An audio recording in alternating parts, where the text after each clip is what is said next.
morning, Michael. Good morning, everybody. How are you? Good morning, Martin. How are you doing today? Doing great. Thank you very much. Martin, this is not a stock show, but like, are you a shareholder in OpenAI? I mean, not in OpenAI, sorry, in SpaceX. I'm not a Did you shareholder in buy on the SpaceX. IPO? You did not, No, right? no, no, no, no. Did you I'm buy at waiting. the highs when it closed at 209 on June 17th? You bought that, right? No, no, no, no. I did not, of course. You sure? Sure, sure, You Michael. seem like a guy that would do that. Oh no, you don't. You wouldn't do that because you know what happens to these IPOs more than almost anybody else in the world. You do, don't you?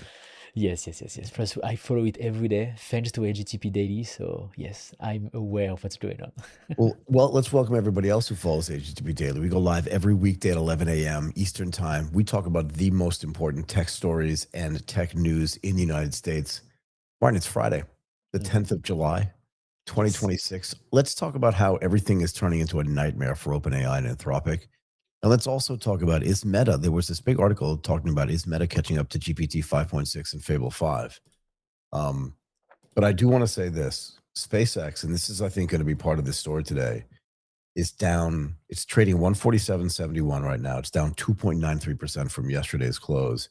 And even though it spiked from 159 back up to 165 for the close on July 6th, it's done nothing but dribble lower. And frankly, if you had been watching HGPT the whole time before the IPO and during and after the IPO, you would have known this was going to happen. This is a nightmare, sorry, Martin, for OpenAI and for Anthropic. And frankly, this is not the only thing that's becoming a nightmare for them. Sorry, I interrupted you. Go ahead. Yes, that's why we wanted to do some sort of a recap today, right? Of like everything that's going on in the world of AI, I would say, right? And everything that is actually attacking OpenAI and Anthropic mode or business that they seemed to have, I think, until the end of last year. But then since this year, everything I think got really accelerated. Like the landscape got much more competitive. SpaceX IPO'd. So much things are happening to OpenAI and to Anthropic, which is as we titled it, it looks like everything is really turning into a nightmare for them. And it's turning into a nightmare for their IPOs as well. We can talk about both of Yes. these things in conjunction with each other, but I think it's turning. And again, it's good. Maybe it's good to spend this Friday talking about like just summarizing some of the things that have been going on. Yes. We can do this in any order you want, but let's talk about first of all, what's happening to SpaceX. Yes. And we can weave this through the entire conversation, Martin, if you don't mind, because I do think it's important, right? Yes. This has taken the oxygen out of the market for model-based AI businesses. Something that you and I have been discussing for a while, but this idea that like the value is going to accrue to the models, where a lot of the cost actually gets squozen into, is going to be a problem for them. But it's more than that. Can I run through a few things? You have some stuff as well? No, go ahead. So we talked about this yesterday. Meta's Muse Spark 1.1 is priced super aggressively below OpenAI, and we talked about this yesterday, right?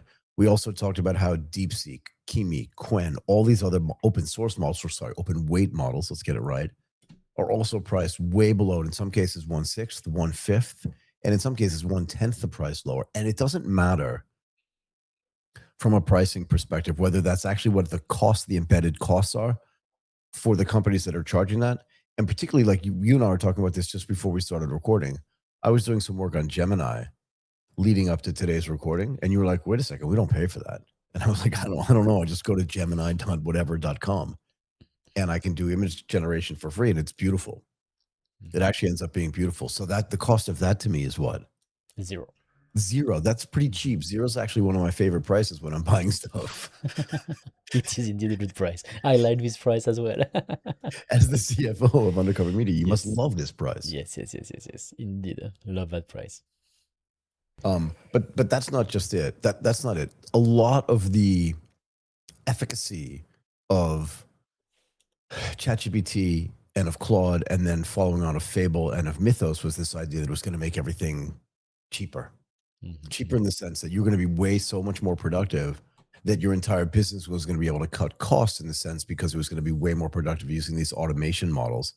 And what everybody's finding out is that agentic AI is way more expensive than they expected, particularly from a tokenization standpoint. And Mhm. again, getting back to the open weight and open source models, if you can use those, and there's some question as to whether those are going to get banned or restricted at some level, um, which is fine because SpaceX and XAI came out yesterday and said, yeah, we're just going to undercut your prices 1/5 or 1/6 the price. And the pricing there is going to look very similar to these open weight and open source models. Yeah. Yes, exactly. I think like everything turned, Michael, just after the or maybe like during the token maxing era, right? Like during this month where everybody looked absolutely crazy with token maxing. It was funny on Twitter, and people were posting like their massive bills and how much token they were using. I think it was really the pivotal moment in 2026 that started to go the wrong direction, let's say it this way, for Anthropic and OpenAI. Because even though the developers, even though the tech team had fun doing token matching, it started to raise the question, actually that's expensive. We can't sustain that. We need to find another solution. And this really triggered, I think, for all these companies, the need to find another solution. They really had to see like, okay, how can we be more efficient? Do we go from the API to the subscription? That's step one. Then how do we replace some of the tasks that we do from Opus to Minimax or to ZAI to also reduce the cost? And I don't think these ideas were present, like, and this question were present last year. I think this is really new, just after the token matching era. People started to really worry about the cost, and it was not the case before.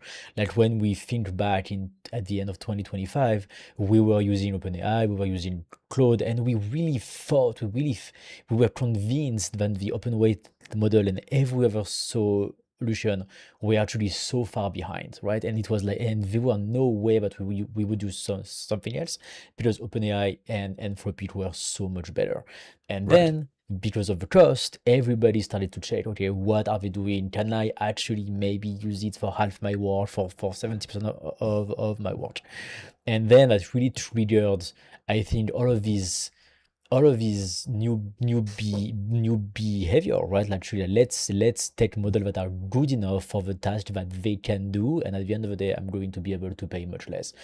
And that was, I think, the beginning of the nightmare. It was not big yet, right? I think like in March, in April, it was still the beginning, but we can see on our podcast, like every guest that we have on the show told us that they are right now using multiple models because they are worried about the cost, and they are trying to be as efficient as they can. So I think Yeah. it really started there back in March. So I think the follow on to that, Hmm. right? So if if these are dominoes, I think the other Hmm. domino that Hmm. fell, Martin, was when Uber's COO, what was his Yes. name? Andrew McDonald came out and he was like, you know what? We're maxing out on our tokens. We've used our entire year's budget, and we don't see any visible Eh, signs of like more yes. features or more anything. We just see Yes. more code getting written, and we're just Yeah. not sure that it's going to be effective to justify the trade-off for these Mhm. AI investments we're making in the company. So what are we doing? And we remember when that happened, we were really wondering like why it's Uber who is saying that. Like why them? Like, it was making no sense that we were not talking about Uber at all. They No, were no. not included into the discussion at all. And all of a sudden they complain that the price is too high. And we were like, why Uber is doing this? I don't get it. And I still don't get it, because then they said that and then they went back to saying nothing, right? So I still don't know why they said it, but I think that was a great proxy that was actually to actually represent what everybody was thinking. And they said it out loud, but it was actually much, much, much larger than it looks. It was not just one company who was saying, hey, that's too expensive, we have a problem. It was actually every company globally who said, we love agentic AI, it's absolutely amazing, but in the current form, it's way too expensive. We have a problem, we need to find a solution. And that's why I think that it was like, like just like some news where the Uber CEO say it's too expensive. But no, I think to me that was the big news. That was like the big pivotal moment that triggered all the net problems that just happened in the last couple of months. So I think the other thing that's going on here, Martin, Mm. is that Anthropic released Fable 5 and Mythos. They got denied to actually release it. They Yes, had to yes, stop the release of that thing. So this is becoming a little bit of a nightmare for them. yeah. But also they backtracked, they flip-flopped actually on, and I think part of the reason why they're doing this, so you and I were surmising like why, part of it is I think that their revenue's not increasing as fast as they had expected it to, nor at the same pace that it had been increasing before. But second of all, part of the other reason is demand for Fable 5, again, because it's too dangerous or too powerful or too good at whatever it does, even on the benchmarks, meant that they needed to have more compute, and they don't have enough compute. Yeah, and also the price is way too Too high. high. Like it's really the two problem for Fable 5. Like because they said it's not included into the subscription, I did not even try it because I was like, what's the point? I'm not going to pay for the API after, right? Why Like would you? it's Yeah, why would you? Opus 4.8 is really good for me. I can get a lot of stuff done. I have fixed cost monthly. I like that. I don't want to change the way I pay for AI. It's not worth it. So even if the model is super good, because it's not included into the subscription, I'm not interested. Which is once again such a mistake from Anthropic, because at the end of the day they will put Fable into a subscription. But So so they have to actually. They yeah, have they to. have Here's the to. other. Here's the Exactly. other thing, Martin, Yeah. is that if Fable 5 is not in the subscription, it falls all the way back to Opus 4.8. So nobody. I'm going to go out on a limb and say nobody wants that. Like, why would they fall all the way back to 4.8? Yeah, It no, doesn't for make sure. it doesn't make any sense at all. So here's the thing: they're flip flopping, right? And their costs are too high. I think their embedded costs are too high, which means that the price that they have to charge people for their product has to be too high. Otherwise, they're going to lose way too much money. And there's a hint, although we don't know this, that the revenue, particularly on the corporate side, is not increasing as fast as they want it to. This is becoming a nightmare for them. And if you put all of this stuff in the context, excuse me, of the IPO for both of these companies, for both Anthropic and for OpenAI, and then look at what's happening to SpaceX, Yeah. which again, I'm just looking at the highest close for SpaceX. I want to get this right. Was 209.84. Okay. Okay. Oh no, sorry, that's the open. The highest close was 211. Sorry, Oh wow. Okay. 39. That was on June 16th. So like 3 days after. That's the third day of trading. 211, Martin. Okay, Yeah, just so you know, 148 it's at now. 148 right now. So that's down like 25% from the highest high. From the highest high. But Yeah. what's more important is it's only $13 above the IPO price. And as that happens, the people that actually bought the IPO are going to start getting super nervous. Yeah. Right? Because as it gets closer and closer to that 135 price, people are going to be like, why am I still holding this stock? I feel really stupid. But we can laugh about it. But the more important thing is that if the stock closed at 150 yesterday, 152 the day before, 158, 165, 159, you can see it's been closing well above or far enough above the IPO price for the last like 5 or 6 days. And frankly, for the entire time that it's been trading, that means that a lot of people have been buying it there. Which means that a lot of people are going to look at it and go, what am I doing with this $13 or $12 above the IPO price? And if it goes through 135 at any level, meaning at any time, again, and this is not like a prediction. This is just like, this is what happens with IPOs. Do you know what I mean? So it's That's not, like this the is not unique mechanism. to, say it again. That's like the mechanism of what happens when a company IPO. Yeah, because so first of all, who has the most information? And again, I don't want to be a stock show, but who has the most information when the company IPOs? It's both the investment banks that are running the syndicate that actually do the IPO and the company itself. Right? And if you think about it, Martin, you would never sell anything if you thought it had upside.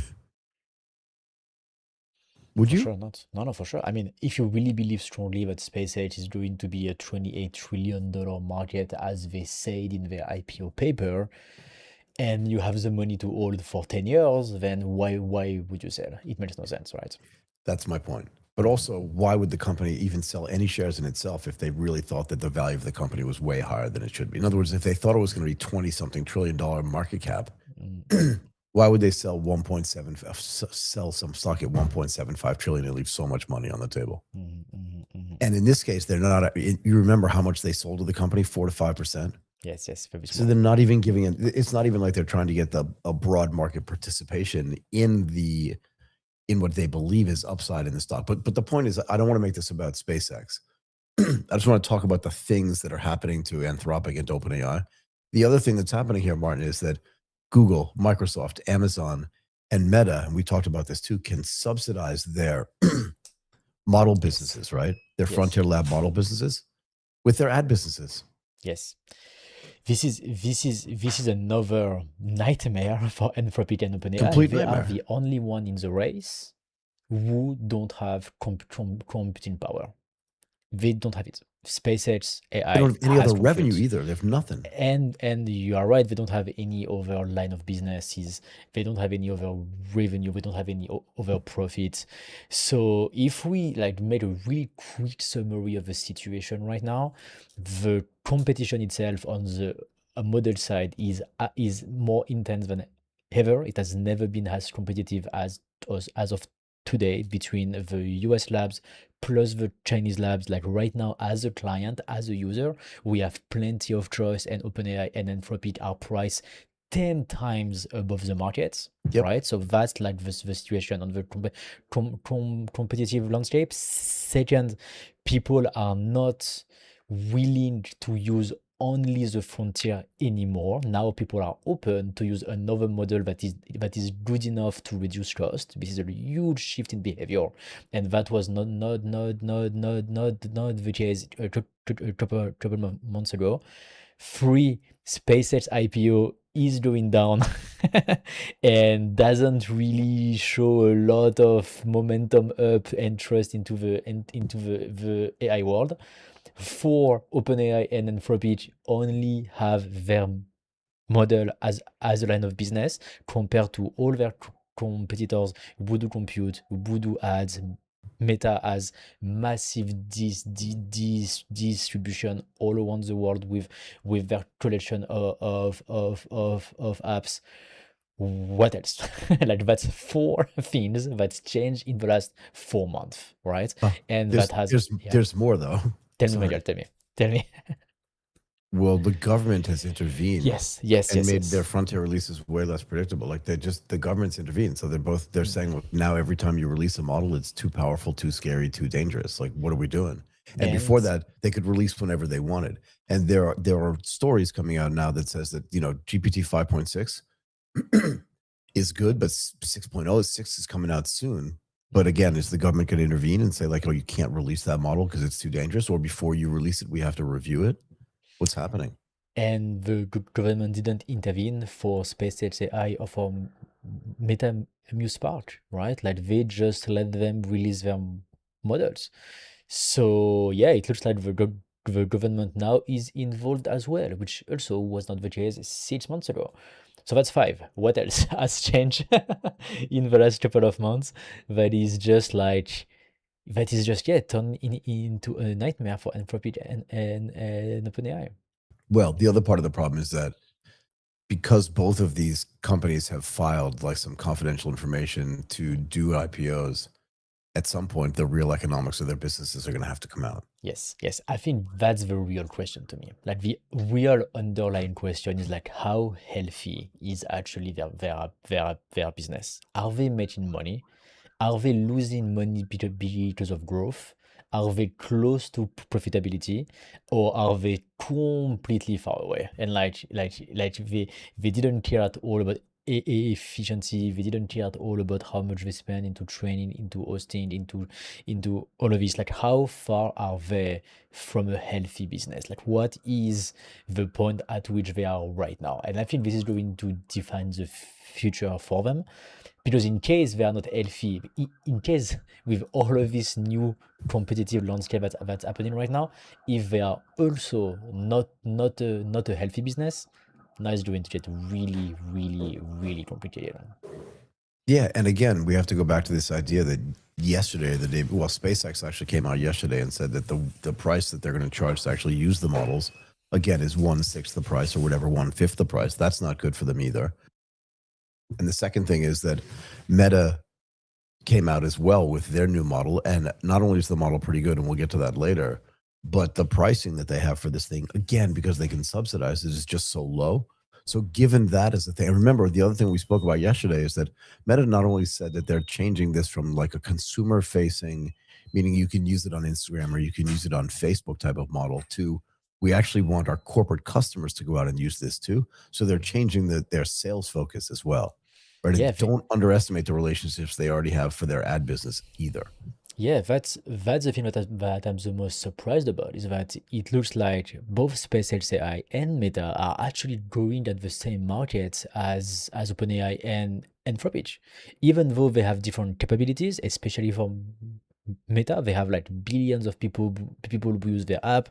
They could maybe do something else. They could maybe build a model and do ads into that. But no, they go at the same market, right? Like they target the same client, the same enterprise. I feel like my feeling about this is that they want to try to make as much money as they can with these clients, but it also gives them time to build what's next. And because they don't really know what's next yet, they have to test, they have to try. At least it helps them do something right now in the meantime, basically, instead of doing nothing, or instead of betting everything onto a new idea. At least they do something that they know works. People want AI. They do this thing, but I don't think they believe like a lot into that. I think they have much more potential elsewhere. Yeah, and can we also talk about like OpenAI always seems to have some kind of management problem going on as well. Always. So, Fiji Simo, whose name I'm definitely mispronouncing, is a French tech executive who is effectively OpenAI's number 2 executive, reporting directly to Sam Altman. Mhm. Yeah, and she was in charge of their commercial organization. So ChatGPT, Codex, all the product development, all this kind of stuff. Yeah, she's just stepped down from her full-time position, just as they're rolling out 5.6 and just as they're rolling out this combination of Codex and ChatGPT into something that they're calling work. Mhm, mhm. Right. And again, you don't use ChatGPT, so you don't know this, but if you go to ChatGPT right now, excuse me, and you just like, if you just type ChatGPT and you just go to the interface on the internet, you have 2 choices here. One is chat, one is work. Okay. Okay. So it's Okay. Okay. already Okay. there. That's already there. Okay. So the idea of ChatGPT work is to bring agentic AI basically to everybody who is not a developer, right? If you want to explain a little bit, Michael, like what's that? What's the goal of So that? the whole idea here is instead they used to have like Codex used to be separate, ChatGPT itself, like the model itself used to be the chat part used to be separate. And what they've done is they said, why? Because a lot of people, and I was doing this actually when I was trying to build some apps as well, and even looking at some agentic AI, I was using like 2 or 3 different apps that OpenAI had. And what they said was this doesn't make any sense. Right. So they're creating this thing called work, which combines the functionality of all these things into the exact same interface. And what it's done is ChatGPT itself can now gather information across all of the systems that you connected to. It can manipulate files. It can browse websites. It can it can do all these things all combined into one place. And more importantly, it can stay active on any of these projects for hours. And because it has now longer context as well, it can divide that work into little steps and continue, doing this through like scheduled or event triggered tasks as well. So it's just like almost like it's a completely different system. And Codex itself is the place where it provides like the underlying execution system for it. But getting integrated into the main ChatGPT desktop means now that it can the more than 5 million people that are using Codex are now going to actually integrate that into using ChatGPT too. Mhm. So So it's just so much more powerful. Sorry, go ahead. So that's like the part of the story that's the most interesting for me. Like OpenAI says there's 5 million people who use Codex at the moment. And out Every of day, these 5 million, there's 1 million who don't use it for coding. coding They at all. Yeah. they use it like They don't for do any other software part of their development on it. work, but there is no coding, there is no software development. So 1 million people use Codex and not for coding. And so now they say, look, there is people who use agentic AI not for coding, and so they launched Chat GPT Watch to try to make the interface, the barrier to entry, and to actually the access to agentic AI much easier for the 900 million people who are on ChatGPT and did not install Codex. So does it remind you, Michael, who is trying to do that? Or who is going to do that at scale? You No, it's exactly what Apple is going to do with the on-device exactly. Yeah, I was joking. AI, So this is exactly right? what Like Apple's doing, right? They're going to it's integrate it into the operating exactly, system. They're going to give it access to all of the files, all of the exactly. tools, all of everything. But here's the other thing, right?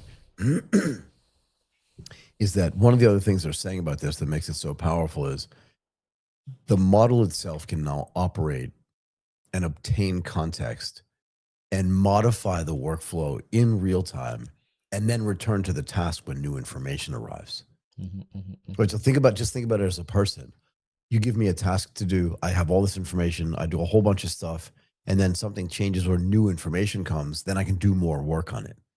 And I don't need to be given all the context all over again. Right? Please go back to that thing you were working on. Here's all the old information you had. Here's all the new information. The idea here is that it maintains its kind of space or spot in what it was working on, and then it can go forward. And this is why they're really saying, like, it is now getting, because of this combination, right, of Codex and chat, it is now becoming part of the workflow and agentic as well, all at the same time. And combining that all into one application is what's giving it its real power. But I will say this, Martin, in that context, and again, maybe it's more of a nightmare for Anthropic than it is for OpenAI, but again, they both have their own little separate nightmares here. It's still going to cost them a lot. If their compute costs are high, right, it means they're going to lose more money because more people are going to be using more of their compute, because now they're going to make it easier to use that compute all at the same time. And OpenAI has never said that they're going to go to the usage credit-based pricing the same way that Anthropic has hinted that it wants to do, but keeps like delaying. Keeps not doing, definitely. Keeps not doing, but it doesn't matter, because we know now that one of the reasons why Anthropic wants to do this is because their compute costs are going higher just when they're reaching compute limits, and they have to go out and find compute at prices that they can't afford. Does that make sense? Yeah, and plus also, like, I think that it's once again, it's a compute and also a pricing thing, right? Like, they want to make more money, they want to charge more of their, They like, have to. they want to grow, right? And so I think my feeling is that a lot of people have actually reduced their spend towards Anthropic by subscribing to the subscription. And if they need 5 subscription, that's only $1,000 per month, right? And that gives them maybe $25,000 worth of API. So it would be stupid to not do that. And I think, like, just after the total machine era, people started to replace their $20,000 per month API bill with 4 subscription at $800. And so then you let that happen for 2 months, and then you say, oh shit, we just lost maybe, I don't know, 50% of our income per client because of our own products, the subscription itself. And so that's why then Anthropic said, actually, now we are going to stop letting you use the subscription. And so all the clients said, okay, fine, now we are going to OpenAI because they still let us do that. and so then Anthropic goes back and say, okay, fine, then we let you do it. And this is exactly what happened. I think this is like as simple as that. And Anthropic like got trapped into the entire thing, right? Like they thought they could keep people token max and pay crazy bills and do all of this craziness for long, right? And unfortunately, no, the market shifted really, really, really fast, and also started to employ other model to reduce the cost. And then on top of that, they also have compute problem, which doesn't really let them, I mean, it's it made them lose even more money on the subscription, because now people can pay $200 to get a lot of API credits and basically use the servers of Anthropic even more, right? And so it's just like make the entire situation so complex and so bad as well. And plus, all of that, Michael, is in the context of Anthropic trying to speedrun for an IPO. Yeah. So when you really want an IPO and you want all your numbers to look good, all your communication to look good, everybody to be behind you and all that, and all of these things happened to your business in 2 months. We went from Anthropic on top of the world in February to they may not even be able to IPO in June, like in July. In like 4 or 5 months, it has completely changed. Everything changed. It's really crazy. Yeah, I don't think they're going to be able to IPO this year No. because the other thing we haven't talked about yet today, although we've mentioned this over the last few weeks, is that there will be a lot of pressure on both of these companies to open to have their models turn into open weight models as opposed to being closed right, as they are right now. And that alone is going to do a lot of damage to their revenue, and also to this idea that all the value is going to accrue to these model companies. They're just going to have gigantic problems. And I will say this too. If SpaceX keeps going down, even if it dribbles down slowly, right? Because it's trading 149 now. But again, these little sort of intraday moves don't really mean that much to me. It's really just like, where does it open and where does it close? Everything that happens in the middle could be a whole bunch of little gamesmanship, some automated trading, some high frequency trading. Like any little price move to me means nothing. So, Martin, do you understand what high frequency trading is? And maybe for people that are paying attention to SpaceX as a proxy for what's going to happen to OpenAI and Anthropic, we should explain a little bit about like Yes. some of these little market micro movements, if that's okay. Yes. Maybe I go ahead. Yeah, I think that's important. So, Martin, there are entire models, okay, for automated trading that literally try to make pennies or nickels. So that's 1 cent or 5 cents or 10 cents on just massive amounts of trades. So, and they've tightened up the bid offer spread on these. I'm just looking at the trading today, but like they know that if they can buy stock and they can pay like 147 or 148 something for SpaceX, and then what they do is they just leave what they call stacked offers in the queue for the market because it's all electronic trading. And if somebody for some reason gets lifted, meaning they sell a bunch of stock to somebody, well, they'll have to clear out that queue. And that means that the guy who has an automated trade where he was sitting on the bid and that bid got filled, now he's sitting on the offer. And if that offer gets filled, he just makes that bid offer spread or whatever that spread is he's done all day. And at the end of the day, he doesn't care where it opens or closes at all. And tons of trading happens like that, which is why during the day, any individual little price move could be completely meaningless. It's really just where the stock opens and closes, in my mind, that matters the most. And if you don't know that, what it means is that, again, because those guys have more information and they can trade faster because they're co-located at the exchanges, it means you could, as a buyer or even as a seller, hit the wrong bid, meaning sell at the wrong price, or lift the wrong offer, meaning buy, pay the wrong price, and you could do that all day. And again, that gets frustrating for individual investors and frankly, even for institutional investors. And at some point, they just give up.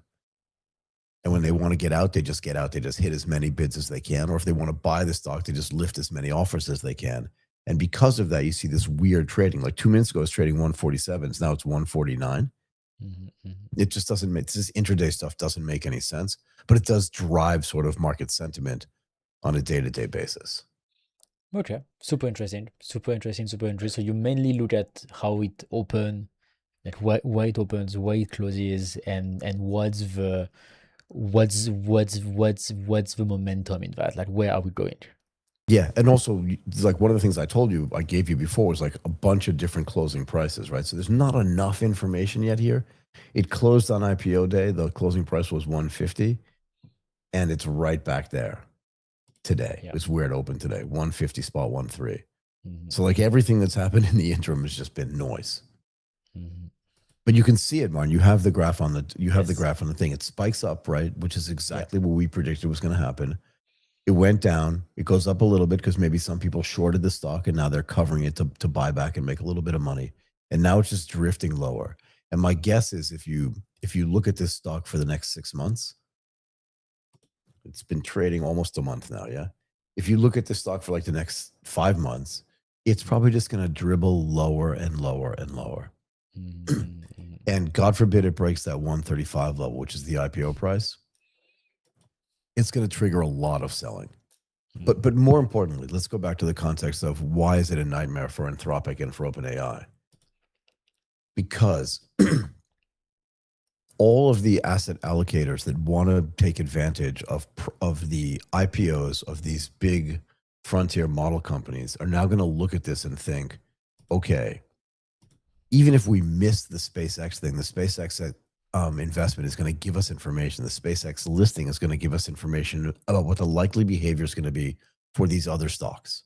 mm, mm. But you know what's not going to matter is Apple stock price is probably not going to move around a lot because of artificial intelligence. Not Meta yet. stock is going to be Mm, subsidized, right?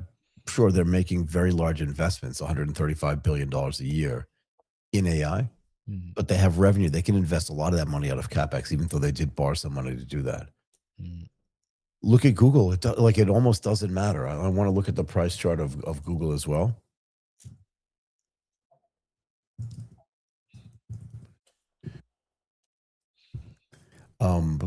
Let's look at it over the last month.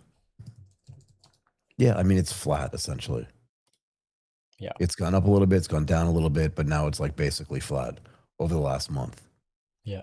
It's But up. Google has way more revenue than Anthropic Mm, and way more mm. revenue than OpenAI, and frankly, way more revenue than SpaceX and more profit, right? And much more business line, much better distribution globally as well. And plus, like I feel like right now Google, they are starting to find something with Gemini directly into Google. I like that. Like that's really the first implementation of AI from Google that I would say I use absolutely every day. Like really, I use it I every use it day every day now. as well. It's weird, It is and the more I really use it, the good. more I like it. It's actually Exactly. quite smart, to be fair. It's super smart. It's really true. Like they have nailed the UI, they have nailed the experience. It's good. So when it doesn't know, it does nothing. It doesn't hallucinate. It doesn't create fake answers. There's sources for everything. It's really good. I really like that. I really like you just go to google.com, you search for something, and boom, you have the answers from Gemini as if you were asking Chat GPT. That's the same experience, but directly into Google. I think this is super cool. Let us know in the chats what you think about it. If you also love this experience, but this is why like when you have such a huge network, such a huge suite of products, such a massive user base, one thing that clicks, Michael, that can be absolutely transformational because you just need one little use case that really works well, like for example the Gemini into Google, for then having 1 billion people who are going to use it tomorrow, right? Right. Like the 0 to 1 billion user is so simple for Google, for me- Meta, because they have the distribution. So they don't need like Anthropic or OpenAI to actually build the product plus build the marketing, build all the user base. They have a massive distribution. They have suite of products. They have integration. And so once they find something that clicks, it makes them so much stronger. So and I think that start to be the case for Google. But let's also point out that Google launched originally in 1998. Mhm. So it has almost 3 decades of data accumulation that it's going to be really hard for a company like OpenAI to catch up with. Yes, for sure. Okay. And Facebook, which launched in 2004, but probably launched at scale in 2007, Mhm. again, has 2 decades of information out there Mhm. that these other, and I know they can scrape the internet and blah, blah, blah, but like being able to like have all this data, being able to understand the context of that data for 3 decades Mhm. gives Google an edge that I think is going to be really hard for OpenAI and Anthropic to compete with.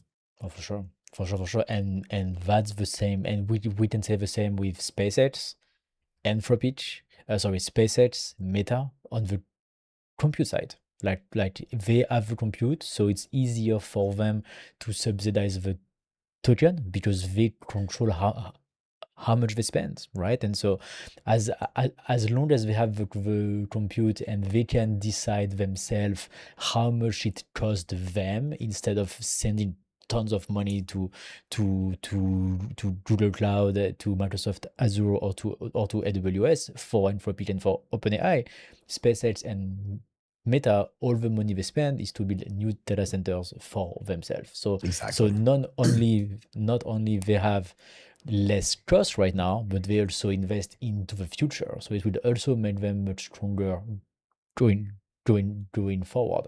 So that's why I think that's really interesting that these two models come from SpaceX AI and from Meta and not from anyone else. It comes from these two companies who have compute as well. Right. And that's why I think it's really, really interesting move because once again, this is something that Anthropic and OpenAI have not built. They have no access to compute. They have not invested into that. They didn't build their own data centers. They should have done it 7 years ago, and they didn't do it. But SpaceX and Meta both have it. So But also, Martin, don't forget, mhm. this is really good. I love the way it gives like different. Oh my god. No, so sorry, but in the interface for 5.6, you can do light, you can do medium, you can do high for the model. But don't forget, Martin, that in the past 3 or 4 months, both Google and Microsoft have made commitments to build AI centers of excellence in Asia, and Mhm. part of that is a commitment to build compute in Asia, in Yes, yes, yes, Korea, yes. in Japan, in Singapore, Malaysia, and in Thailand. Yep. And while OpenAI has opened an office and has some sort of government partnerships in Singapore, they've announced no new data centers in the region. None. I think they can't. I think they can't. I think it's too hard for them to build a data center, and I think it's too late now. So actually, like when you were speaking, I was wondering, like, is it already too late for Anthropic and OpenAI?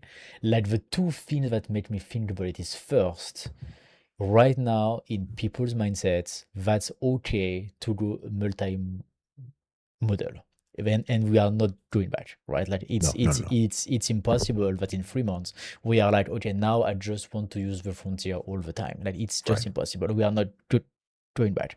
So this is like a massive hit in terms of like how we use A- AI. So that's the first thing. And the second thing is every new data centers that we see, and as you just mentioned, is already Google, Amazon, Microsoft who are going to build them. They already have the relationship, they have the know-how, they have the cash to do them. Like, and all the new spots, let's say there is a country who is fine to build 3 new data centers. Right. These 3 slots are already taken by the 3 hyperscalers. So is it too late actually? Like, is there like have we actually passed the point because of these two things that actually now they are going to really struggle, and now they are basically going to become just a normal company? Like, do they have anything special left? So it's a good question, but Martin, Mhm. the other thing we learned over the last couple of days, right? Whether they have anything special left or not, is that they've missed, as you've suggested, they've missed the boat when it comes to compute. Yeah. Yeah, this was massive mistake number one. Compute back in 2018, 2019. That's not like a recent mistake. That's an old mistake.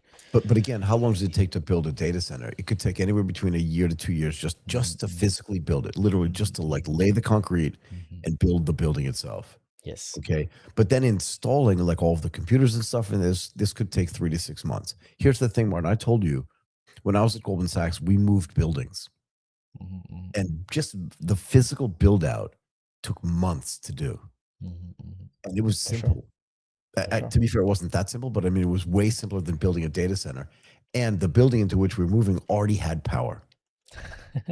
You're laughing, but like power could take, again, power connection, connecting to the grid, Yeah, or yeah, even creating your own power could take another 2 years. Now, you could do it yeah. in tandem, but we know because, and we'll talk about this in a little bit, that building a functional, well working frontier model takes about a year. That's what it looks like right now, right? Like that's Yeah. what Meta did, right? Like Meta with Alexander Wang, they started to work on that a year maximum. It's been maximum a year, right? And so if that's the case, this is yeah, that's reason number seats, that that if everything are turning into a nightmare for Anthropic and OpenAI, is that SpaceX and Meta have proved us yesterday what DeepSeek showed us last year, that it may actually be pretty fast and cheap to build a frontier model, right? Yeah. And this is again super dangerous because they believed they had the edge, they believed they had the advantage. We also believe that as a user, but now we are starting to discover that maybe not. And that was my first reaction when I saw Grok 4.5 and Meta Muse Spark 1.1. I was like, wait a minute. Right. How Why long was did that so it take fast? them? Yeah, why was that so fast? Is it really that fast to build a frontier model? So how many new models are we going to see in the next 6 and 12 months, if that's the case, if that's so easy and cheap? And so when you only have the model, which is the case for Anthropic and OpenAI, and it's getting more competitive, cheaper, faster to build a new competitor for you, Right. that's not a good sign at all. Not a No, good sign at all. no. And once again, like I think the only move Microsoft that they can make right now is to build the data centers. That's the only move that they can make. There But is that could nothing take else. but that could take Yeah, years for but them to that's build, Martin, right? Because again, if they haven't secured the power, that alone could take a couple of years to do. they need to all in, buy a company who has 5 data centers, buy a company who knows how to build 3 more, buy something like all in, put 50 billion if you have to. That's the only chance, because I feel right now that like what we always said is that like the model is going to become a commodity. It's It happening already is. fast and faster and It already faster is. and faster. We are right now having 4 frontier model labs in the US, a lot in China. It's getting faster and faster. Like the pace of getting there at the point where the model is a commodity is accelerating. Is it And 4 or 5? Like, are we including Google in there or not? we can put Google. I would say in terms of frontier Yeah, fair model, I enough. don't think there is not a lot of use So you're cases talking yet about that have really Anthropic, OpenAI, Grok, and and Meta. Meta. Yeah. Assuming that what they do work, or it will work in the next 12 months, let's say. Okay, because they, once again, they have the compute, so they have less cost, so they can train and iterate and build something at a much lower cost than Anthropic and OpenAI can. So and they can also probably like use the Chinese one, like fine tune them, post train them, do something like this. So once again, they have the compute, so they can do whatever they want. So is it the only move for Anthropic and OpenAI? If they want to survive in 3 years, after the models are a commodity, like once we pass this moment, and that's agreed from everyone that the model is a commodity, is it their only chance to be in the compute business? I think their only chance to be in the compute business is to be either acquired, to Mm, merge, or some combination thereof. mm, I do think that this idea of this, as we've been calling it, this speed run to an IPO is mm, essentially over. mhm, mhm, Because I mhm, do, if you think it's a nightmare today, mhm, what do you think it would look like if these companies went? Because there's nothing guaranteeing the first day spike, right? mhm, mhm. This is the thing for which everybody hopes. Like, okay, Yes. I'll pay the IPO price, I'll participate in the IPO, and then I'll sell on the first day if I can, right? If I'm an Mhm, investor. But what you could see in a bad IPO, and I think this is one of the reasons. Remember, companies cannot IPO on their own. Like Google did something very weird. I think it was back in 2006, but it's one of the few companies that have ever kind of like not hired a syndicate or an investment banker to do this oh for them. really? Okay. But it's rare, and they probably still had some management help on it, some investment banking help on it because it's complicated.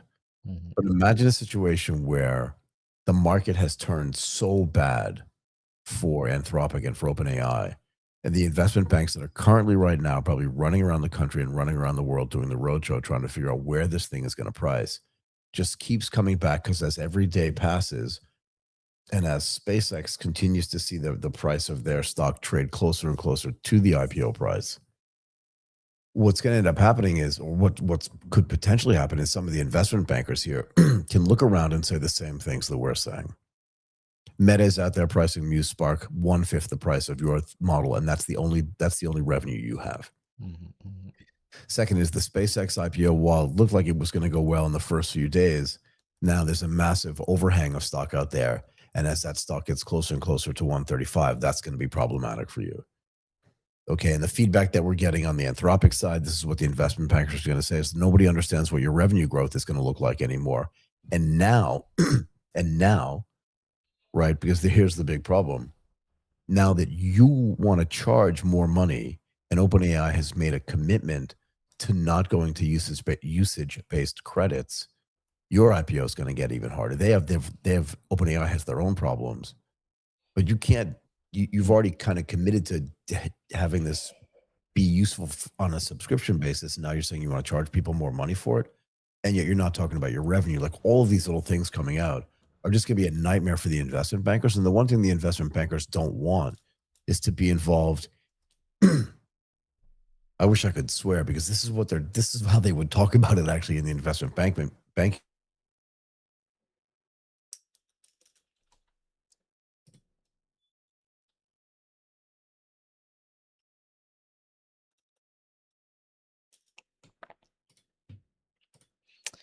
Michael, we lost you for 1 second. Sorry. Let me add you back. Sorry for the audience. They can't listen to you. Wait, give me 1 second to put you back into the room. Maybe yes. Can you please do that? Actually, And I already did it. yeah. Sorry. It's fine. It's fine. It's fine. Sorry, everybody. Give us 1 second. I canceled it. I'm back. Yeah. Okay. Yeah. Perfect. Yeah, you're here. Okay. But how much did you lose? When you were talking about the investment banker in the room.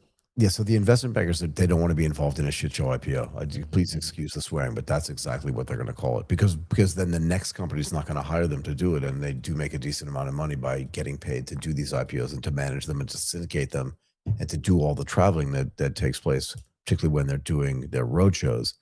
And the one thing I think that people don't understand about this is that there is a sector bet getting made as well.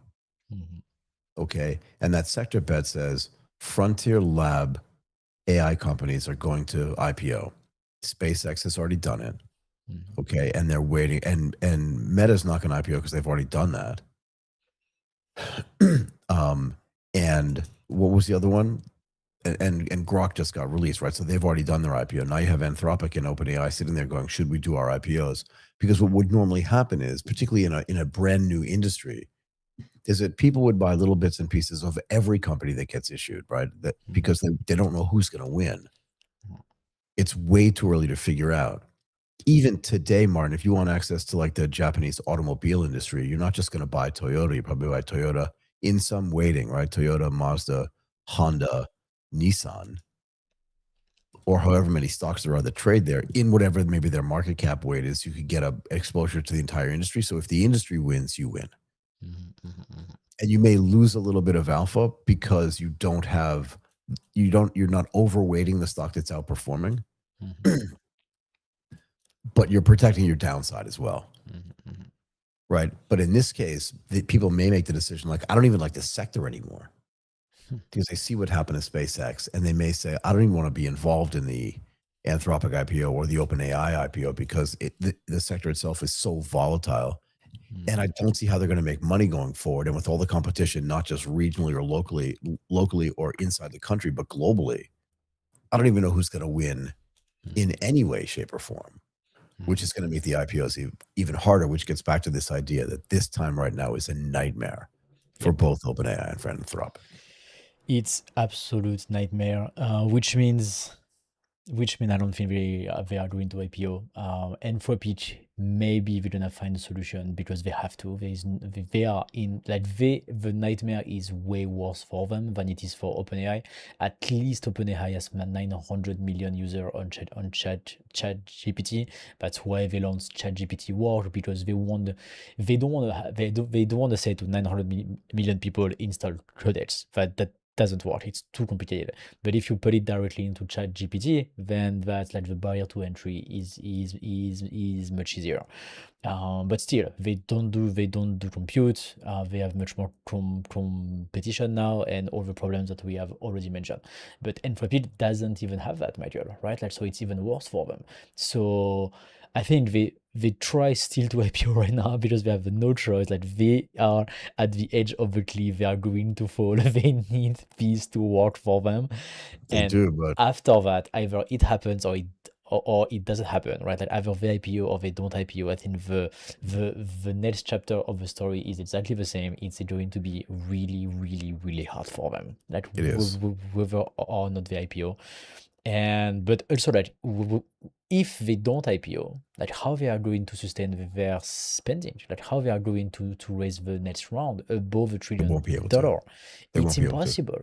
So It's it's a impossible. vicious circle. It's a downward Exactly. spiral. And here's the other thing, Martin. So you mentioned that OpenAI has 900 million users, yeah? Hmm, hmm, So in 2008, at its peak, MySpace. Have you heard of hmm. MySpace? I heard a little bit and then it went away for Right. It Facebook. had 200 million registered accounts and Okay. officially became the most visited website in the United States Wow. in the late 2000s. Yeah, and then gone. It's gone. Hmm, hmm, So the mere fact that OpenAI has 900 million users to me is it's interesting, hmm, but it doesn't guarantee anything. hmm. So so at least they have some sort of distribution. They can do something. They can try something with Sure, they can, but with the distribution. but their access to capital, you're right, is going to be crippled, right? Because if Exactly. they can't IPO, Mm. well, then So that's why. how are they going to raise money? Because at this stage of their valuation, Mm, the only money that was going to get invested into them was going to be what's called pre-IPO money to take mhm. advantage of the pop on the IPO or just the IPO Yes. pricing itself. And if that's no longer something that people can see a pathway towards in a way that makes sense, Mm. then why would you give OpenAI more money today?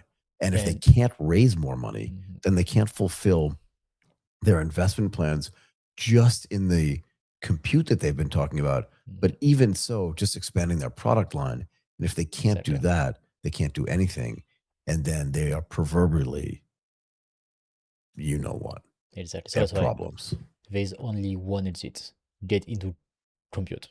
That's the only chance. But that's distant. That's way. I think there's more than that. But I'll let you get away with that. But even if they do that, it's still 3 to 5 years out. They need to buy something. They need to put like all the money they have in the bank right now, the $30 billion left. Stop everything else. Buy a company that does compute for you. Get into the compute business yesterday. All in. You have no choice.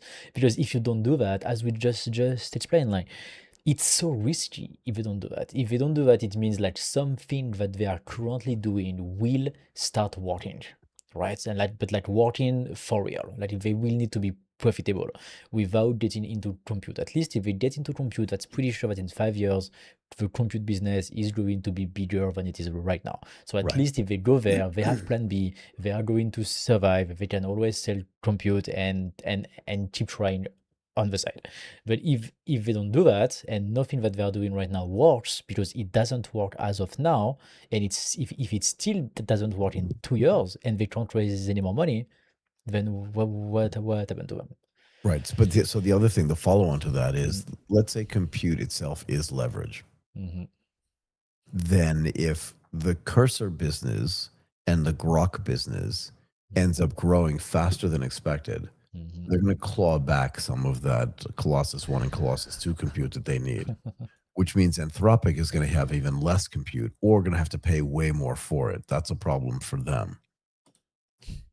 On the flip side, OpenAI is going to run into the same problem as well, because it also means that they're not going to have access to the compute that they need. And Facebook, so Meta already has their own compute that they have. They don't have to rely on other people, and they have time Exactly. to build more. Plus, they have the expertise to build more. Plus, they probably have land lying around that they've allocated for building more data centers anyway, not just in the United States, but globally. Google's probably the same, and Microsoft is the same too. I don't think they've announced things that they can't follow through on. And what it does is it leaves Anthropic and OpenAI out in the cold for different but sort of related reasons, which again gets back to this idea of if they cannot get more access to capital, their businesses could crumble quite quickly, actually. Yes, it can be really fast. Like if they can't get more, yeah. Actually, yeah, I don't think their business can become profitable like that. I No don't way. think like that's why it goes back to the question that we asked earlier, like how healthy is their business, right? Like how Mm. fast, if they need to be profitable because raising capital gets impossible, and they need to be profitable to survive, how is that possible, and is it possible actually, right? Like can they do that? If the answer is yes, it's slightly different, because then it means that they may win a couple of months, maybe a couple of years, maybe, because then if they can't massively invest and if they don't know how to train a model without losing a lot of money, it's a different story. But maybe they can survive a little bit longer. But yeah, you are right. Like it may be fast now. It may be really, really fast. It may get much faster than it actually looks. And so that's why, like, I think they need to go to Mexico, they need to go to Colombia, they need to go to Southeast Asia, to Europe maybe, and just buy whatever that will let you build data center somewhere. This is your only chance. This is their only chance, I think, to me. But again, you don't want to run a company based on desperation. But here, I think this, I mean, they are really close to desperation. Huh? Like if they don't IPO, I think this is desperation. They won. Huh? Like if I were the CEO, I would be in the desperate mode. I would be like, guys, we're going to die in 3 years if we don't get into compute. Like So how I do we would raise money? suggest to you that they could actually Yeah. die faster, but that's just me. Yeah, yeah, even faster, right? Even faster, because I don't know what's their burn rate right now. Once again, I don't know how close they are to being a healthy business. But it doesn't look like they are a healthy business, like especially OpenAI. It doesn't look like they care much about money and losing money. So, But isn't this also a cautionary tale around capital raising and valuation? okay, go Right, ahead. because think about this. If a company like Anthropic had steadfastly said no to their most recent round, well, then their last price round would have been $365 billion. It was not crazy, yeah. Yep. I mean, it's crazy, but it's not batshit crazy. You know what I mean? Excuse my language, but you understand the point, right? Yes. But they just upped it. They said, never mind, we'll make money because SpaceX is going to have an IPO and everybody's going to love this sector. We're just going to keep going. We'll take your money that we don't need. Because if it had been a $365 billion valuation and they wanted to raise a little bit more money at, let's say, a $500 billion valuation, well, then they still have another $500 billion of space, of gap, right? To say we're not even at $1 trillion yet. Exactly. Yeah. Exactly. Exactly. So if they want to do an IPO with a $700 billion valuation, which is 30% lower, that's a big number, or 40 or 50% lower than the 1.2 or $1.5 trillion valuation, they would be no worse for the wear, right? There wouldn't be a problem for them. Whereas OpenAI would be struggling. They'd be like twisting in the wind because they're like, what are we doing up here at $1.2 trillion valuation, which we simply cannot justify, and then we can't raise any more money. Yep. And our access to capital is gonna crush us, and it could crush us really quickly. You know, there's this old saying that bankruptcy, it happens really slowly, and then it happens really, really fast. Yes, yes, yes, yes, yes. I hope that doesn't happen to them, right? Like I love the product. I think Yeah, like they are doing great. But when we look at all of these elements that are going on right now, that's why we titled this video like everything is turning into a nightmare for Anthropic and OpenAI, because I exactly. really see very little hope, right? Like I see very little hope into like my let's say it this way, my confidence of being still using Claude in 1 year is really low, like It's really super really low. really low. So you've just answered one of your questions or one of the queries or the quandaries that we have, and that is, Mm. how fast could this happen? Yes. If I had told you in March Mm. that Anthropic was going to be in the midst of a nightmare, Mhm. you would You're have right. thought I was crazy. Yep. But in But it's February, really only March, happened in like 3 or 4 months, Martin. exactly. It went so fast. It went so fast. It went so fast, but in retrospect, it made sense, right? Like, I don't think No, there's no, it all anything makes sense, but that's absolutely. my point. It's like, so Yeah. why are we thinking, or why is Yeah. why is anybody thinking that in 3 to 4 months from now, it could Mm. not be a complete nightmare, even an even bigger nightmare Yeah. for No, one it's or true. both of those companies? Because That's a good point. Yeah. Mm-hmm, you know that SpaceX is gonna continue to survive oh, for regardless of what sure. their losses are. You just know that. Mm-hmm. And Apple's not going away, Google's not going away, Microsoft's not going away, and Meta, not only do they have the capex to do this themselves because their ad business is not going to die, but they also have like the senior management commitment to be able to build all this stuff, and their models are actually getting better. You want to tell about that? Perfect Like, transition. yeah, I mean, that was on purpose a little bit, but I do just want to say that, like, um, the idea again, and this gets back to what we were talking about earlier, this idea that like building a frontier model is going to take years to do. I think that idea has gone away. But This let's is talk about crazy. this. This is so crazy. Let's just pause here, Michael, for a second. Like, if what you just say is true, if it take a year, let's say a year, to build a frontier model, Mhm. to me, this is insane. This is insane. This just means that we are going, like, we are already past the point where the model is a commodity. Because a It year is. to build a business, it is so small. It's so small. Like, if you want to launch a phone, how long does it take you? It takes you like So, more than a year. If you no, want no. to launch, So, Martin, can I yeah, say this? Because this is mhm, the perfect example. yeah, In the old days, so mhm, pre 2007, or even somewhere between 2007 and 2010, if you wanted to build like an iPhone competitor, it was going to be a nightmare as well. for sure. But now anybody can do it. And the reason why is because all the components are out there, the supply chain already exists, the manufacture and the chips already exist as Mhm, well. And multiple types of chips, meaning the modems, the radios that sit inside of these chips, the accelerometers are already there. So this is why you have companies like Oppo, right? Like One, like Zero, like all these companies who just and can come out and make phones. It took Apple probably 5 to 6 years to design this thing and to get the supply chain in the right place. But once they've done that, it's relatively easy to do. It doesn't mean you can compete well, but you can still mhm, build it, right? Because Apple's moat around their business is the ecosystem they have that runs the phone. mhm, mhm. The hardware itself and even the software, frankly, Android's not that different from iOS, right? But it's the ecosystem around Apple that runs on the phone that makes it so defensible. But from a Yes, model standpoint, the idea that you can't get a frontier model up and running in a year, we know it can happen because Meta just did it. yes, Sorry, exactly. go ahead. And Anthropic and OpenAI, they don't have any ecosystem, and I would No, say they none. have done an amazing job at making sure everyone hates them.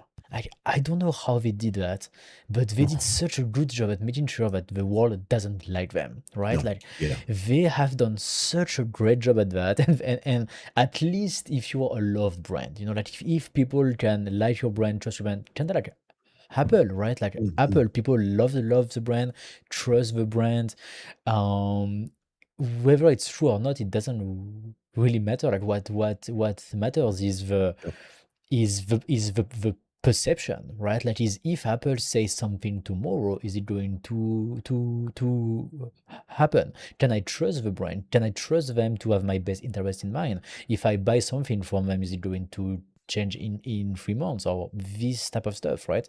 And Apple has an history of just delivering always on what they say, and Anthropic and OpenAI are killing this trust every day. Like, yeah, every day they do something crazy that just makes you hate them more and more and more and more. If at right, least they were doing something good on the communication, on the user base, at least we could say they have our best interest in mind. They want to do something great.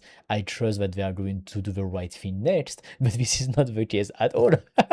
Right? Like, when no, Anthropic say something, and the first one on the show to say they are going to do the opposite. Like, opposite. how good is that as a client, what's the word, as a client provider relationship, right? It's It's terrible. terrible. It's absolutely terrible. Yeah, and you make a really good point, right? If you think about the two CEOs of Apple that most people know, Steve Jobs and Tim Cook, they may have been a nightmare to deal with internally, But but externally, externally, everybody liked them. everybody led them. Like everybody Everybody. knows that Steve Jobs was a genius and he was insane and he was amazing, right? Like that's the status quo. Right? People in Mhm. people's minds, Steve Jobs is absolutely amazing. But Nobody also likes Sam like Altman, and nobody likes Dario Amodei. nobody, no one, and we are in the tech bubble. People outside the tech bu- bubble hate them even more, right? Like Right. it's Yeah, absolutely. But yeah, and the crazy part inside of that is that it's because of them. They have done everything in their power to to be make hated. themselves hated. This article in 2019 that says that GPT 5.2 was too dangerous to be released. Right. I mean, 2019 GPT 5.2. No, sorry, GPT 2. Sorry, Two, GPT 2. two, two, two. 2019. So they have done everything they can to be hated, to be disliked, and now it's not going to save them, unfortunately. Yeah, and can we just talk a little bit about Meta as well? Mhm. Go ahead. So we talked a lot about OpenAI losing their access to capital and the impact that that's going to have on their business, Mhm. and also the potential for Anthropic because of the valuation that they jumped up to for losing the access to capital. Because if their valuation goes below that, Mhm. if they have to do a down round just to raise money, that's a problem as well. Yes. But Meta, again, who bought, what was it called? Anyway, they built Meta Superintelligence Labs by buying 49% of Alexander Wang's company, Yes. right? I have this written down somewhere, Martin. I can't find the name. Scale AI, yeah. Scalia, yes. Okay. And in a year, they've essentially built a model that is close to competing with OpenAI and Anthropic, and frankly with Google, and then hence with Grok. And this is a big problem for everybody. And they can fund it out of their own cash flow. This is the big problem, because the Meta itself has the financial capacity to pursue this strategy really, really aggressively. Yeah. Because even though their spending jumped from 72 billion in 2025 to like 135 billion in 2026, their revenue also went up 20%, approximately. and there are some rumors out there that Meta could potentially overtake Google in the next 6 months. I personally don't think that that's true, because Google also has the capacity to spend aggressively. And they both have just different distribution models, right? But at the end of the day, Meta's advantage here not only is the expertise that they have and that they've bought and brought into their company, they have a cash advantage, and they have this combination of capital, distribution, and also some of the same type of data that Google has. They have proprietary data that nobody else has, right? Because again, they have 2-something billion monthly active users on their platform, and they get a ton of data from that, Yes. Yes. right? So it's been months that we say Meta should get into the compute game, and they did, right? I didn't think they would go as far as launching a model and then competing on the enterprise token sales, really. But it makes sense. But you know what? Like the more I think about it, the more I'm thinking like maybe they are so much more efficient, Meta and SpaceX AI, because like when you put all the numbers next to each other, Michael, like let's take SpaceX AI because that's easier to calculate. It's more recent, Right. but basically they spent 60 billion Billion. dollars, sorry, to build a competitor to Anthropic. That's worth $1 trillion. So they Right. bought something that's worth $1 trillion for 60 billion. It's crazy. When you think about it this way, they acquired somebody for 60 billion that can compete with somebody who just raised at a $1 trillion valuation. And it cost So them, again, so what does yeah, it do to the valuation of these companies? And if it yes. ruins them, then what happens to the companies themselves? Yep, and it costed them only 60 billion to to that point. How much Anthropic Right. and OpenAI have had to spend to get to their point, right?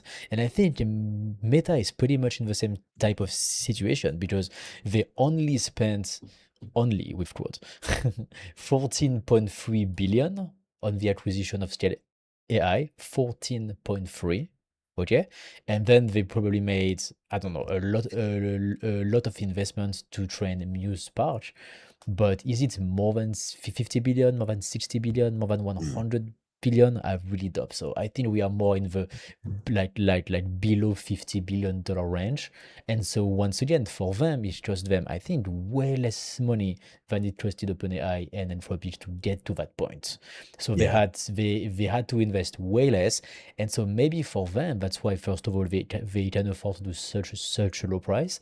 And maybe that would be absolutely crazy, but maybe they believe they can actually make money out of it. Maybe they think they can be profitable, and Maybe. like maybe they run the numbers. They're like, look, even if we get only 10% of the market, and then because we are so much more efficient, we spend less on inference because we have our own compute, and we invested less on the training. Maybe it can actually work, right? And if that's the case, and if at the same time Anthropic and OpenAI are not profitable, like what are they doing? Really? Like if somebody can just come and in 1 year build a profitable business where those guys they have been at that for like years now, right? Yeah.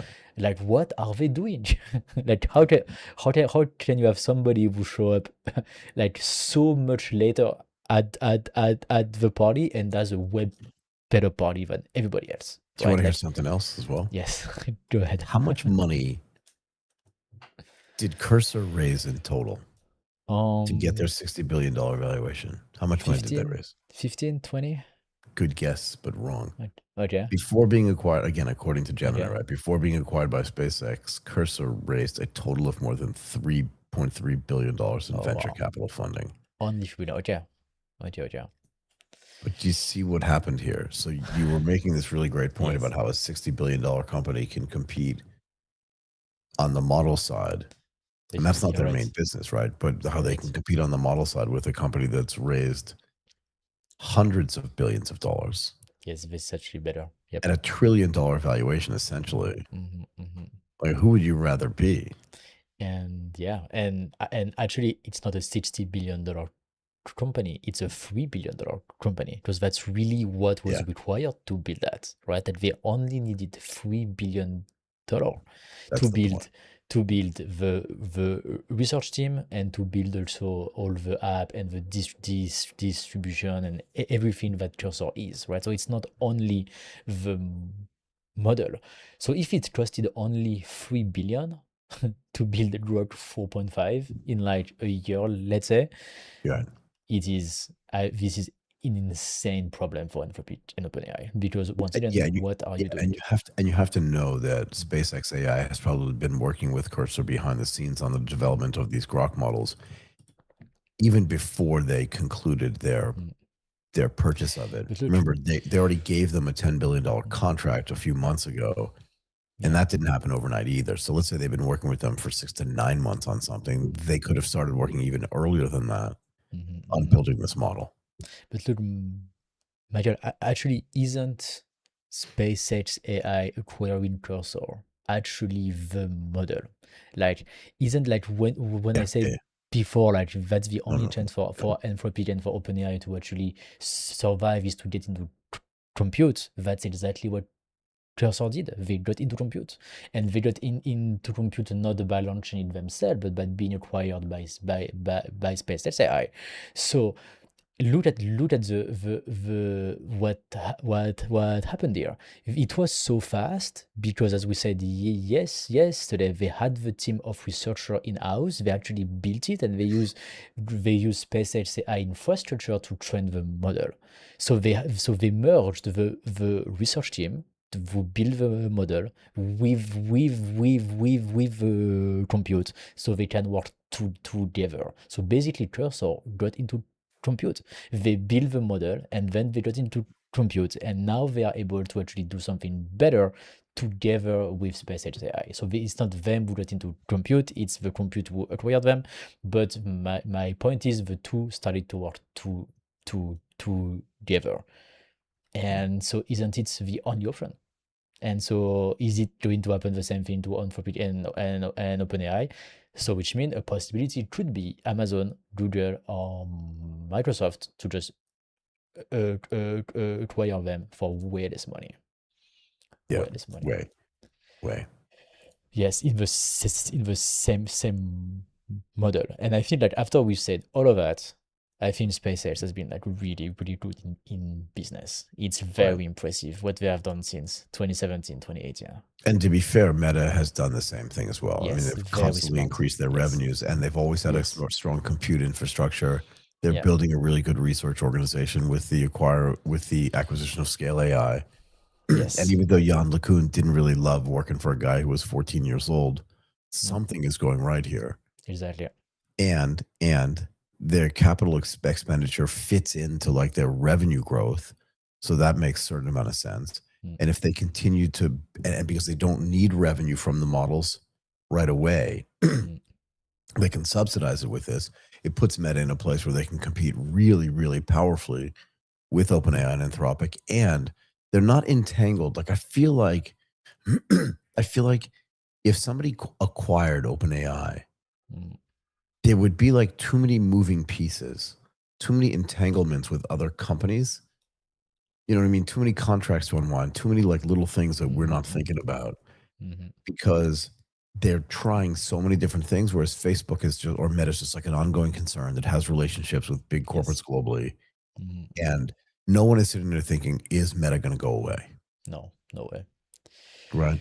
No way. There is no way. No, so that's why, like, and actually, you're right. Like, they were the first to merge compute plus model together and have the two possibilities, the two capacities in Yeah. house because they acquired Scale AI last year. So they were Right. the first one to actually move on this idea of it's better if we do both, right? And then SpaceX did basically the same thing. They acquired somebody who could build the model and work with them. So great for them. And once again, Anthropic and OpenAI didn't show any sign of getting into the compute game. So that's why like, they have all of these examples. Like I think that I think like why they didn't as soon as Musk started to build data centers, I why they don't get didn't it. they why they didn't do the same thing. Like I really don't understand that. And now I think they have to. This is their only way out is to say, okay, well, let's fix the compute problem first, and then let's start to be a real business. That's it. Huh? Yeah. Can I also mention something else about Meta? Hmm. Their ad business generated $55 billion of revenue in the first quarter of 2026. Yeah.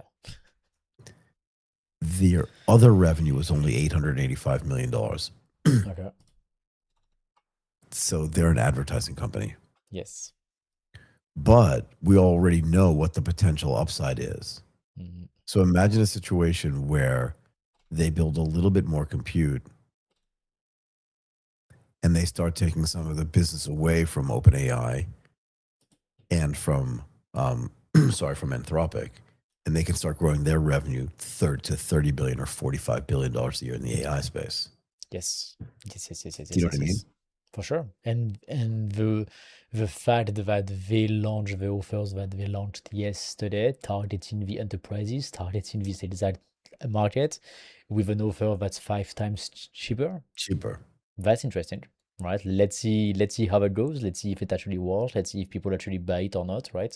But yeah, there is a chance. There is a chance that they actually now, as a client, I can buy Anthropic, I can buy OpenAI, I can buy Grok, and I can buy Meta. And Mm. a few months ago, that was not the case. But you know what Meta can also do that OpenAI cannot do yet, and neither can and Anthropic will never be able to do, Tell me. is they can do bundle pricing with their ad Yeah, business. yeah, probably, yeah. Right. So like if you increase your ad spending by 15% a year, your AI spending can be zero. It's free. Yeah, yeah. Right. Yeah, or like for everyone who spend at least $1 million per year on Meta ads, which is really low. Like it's Right. really Yeah. low. That's why I said like you bundle it. Yeah. Yes, like a company that spend $1 million per year on Meta ads, there is a lot of them. Like really, really, really a lot of them. The reason being because, for example, tech tech e-commerce, like the ads budget is going to be, let's say, 20 to 25% of your Right. revenue. So which means if you spend $1 million in ads, you are going to be a 3, 4, maybe $5 million business. So which means every e-commerce brand will make at least $5 million yearly. They have a marketing budget in ads of at least a $1 million per year. So it's Right. a lot of brands. It's a lot of businesses, really. And so those guys, you are right. If they go to them and they say, look, you are above the $1 million per year threshold, we give you AI for free. That would be such a killer offer. Can I also make a point? Mhm, mhm. Martin, look at the 1 month chart of Meta. Where are they? Just 1 month. This will include all the announcements that they've made recently and the news that came out today. Oof, 17%. Yeah, in the last month. So Oh, just do one day, it's already up almost 6% just today. oh wow. What about Okay, and yesterday? if you look at the 5-day chart and the 1 month chart, it's a nightmare for everybody else. But the reason why I'm bringing up Meta is because, well, first of all, we're talking about them at scale. But second of all, if they have built a model that's close to what OpenAI and Anthropic has in just a year, Mhm, mhm, and if they have access to capital and compute in a way that neither Anthropic nor OpenAI does have, right? Because Grok is different. They have access to capital and they have access to compute. So does Google, so does Microsoft. Apple's doing something. Apple's having their own party, right?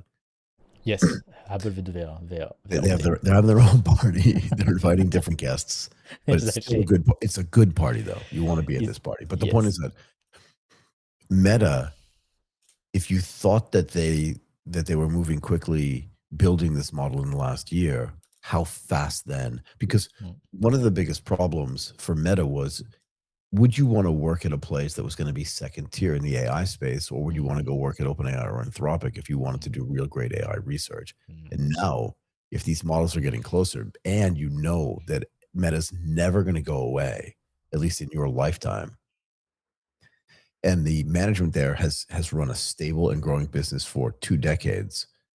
Now, if you're top level talent, would you want to work at Superintelligence, or would you want to Oh work at yeah. Anthropic? I think right now the momentum at the Meta must be insane now, because you are right. Like they have proven that they know how to grow and build a massive business, right? Like the Yeah. management there has a track record. They are a well organized, very well run, very functional, great big company, Yep. right? And this is not the case once again for Anthropic and OpenAI, who are too young, too disorganized, and they are definitely not at the corporate level that Nope. are Meta, Amazon, Google, and Microsoft, right? And so also like something that's really interesting for me for Meta is that now they are really creating new business lines that are going to maybe like complement or being bundled with their core offering, but that's really new businesses. So I think like they do all of this because just because they want to be involved, they are hungry. Like basically they don't want to be like Shopify, right? Like Nope. Shopify can't do it, is left alone. Meta see their position as an opportunity to actually participate in the AI race. Okay, they need to build do new business lines. Okay, they need to do things completely different than their AI business, but they can. And this is also super interesting here because they are not too far away, but they are definitely not the closest of the AI Mm. world, right? Like the Amazon is much more obvious that they can get into the AI business, but for Meta, it's not that obvious, right? And so once again, not too far, but not so obvious neither. And it really shows that they are hungry and they want to go and they want to grow and they want to be part of this AI change.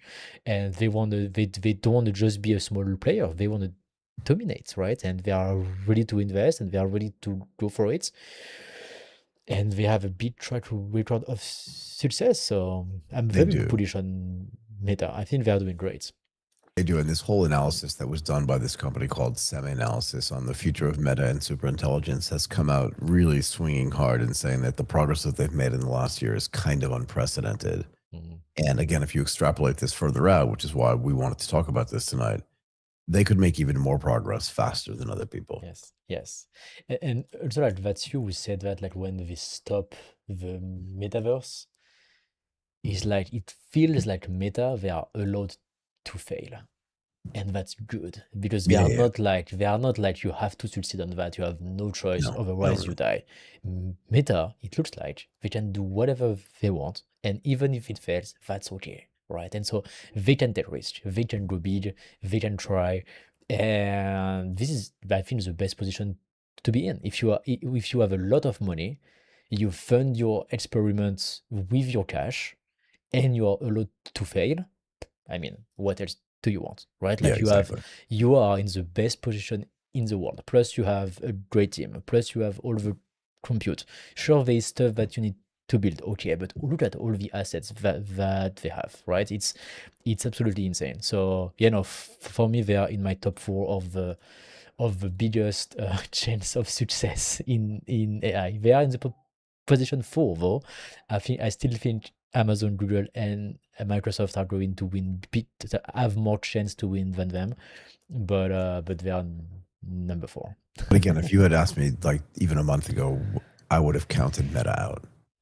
Actually, we talked about that, Michael, a month If ago, and well, we did, and but we talked about if yeah, they did things, then it yes, would yes, make yes, yes, sense. yes, But yes, they yes. hadn't done those things yet. They hadn't announced Yeah, them yet, right? So we didn't have yeah, enough information, but we no, did no, have enough foresight to say that if they yes, did these things yes, and then they went and did them, which they did yes, do, yes, yes, yes, yes, then we yes. would change our minds, which we did, which I have at least, and I'm sure you have too.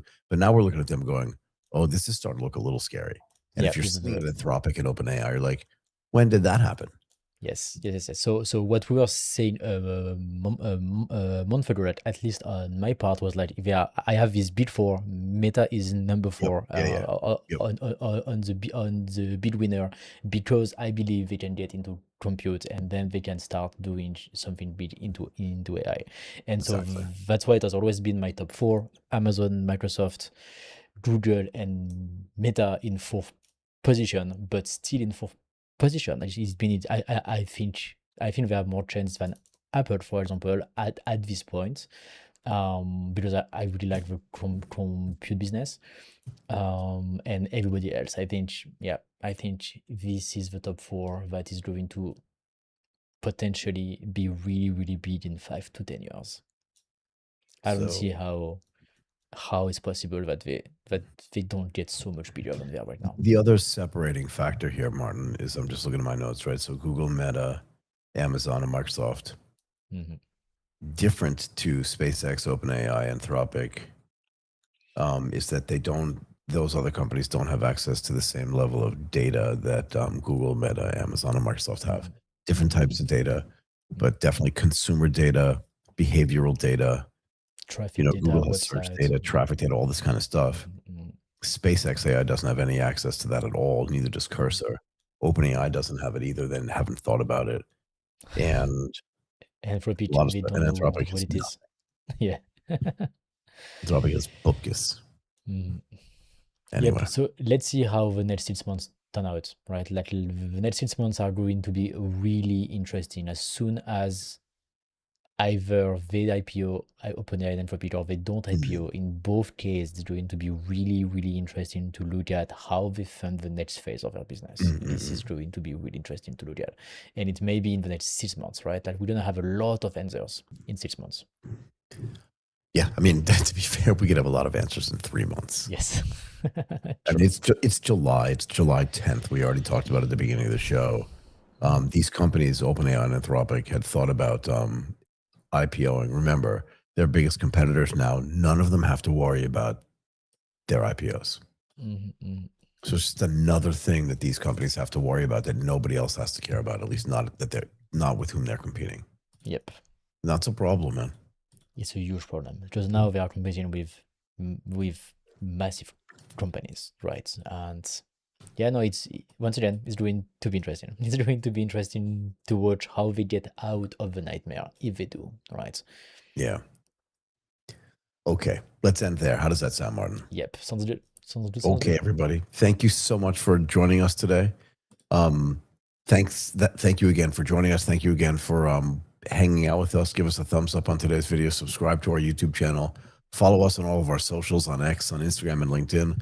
Let us know in the comments as well, everywhere across all platforms. If you have anything that you'd like us to talk about, if you have any questions for things we've already discussed, we'll be back again on Monday at 11 a.m. Eastern Time. My name is Michael Waits, and I'm going to say goodbye for now. And thank you for an incredible week.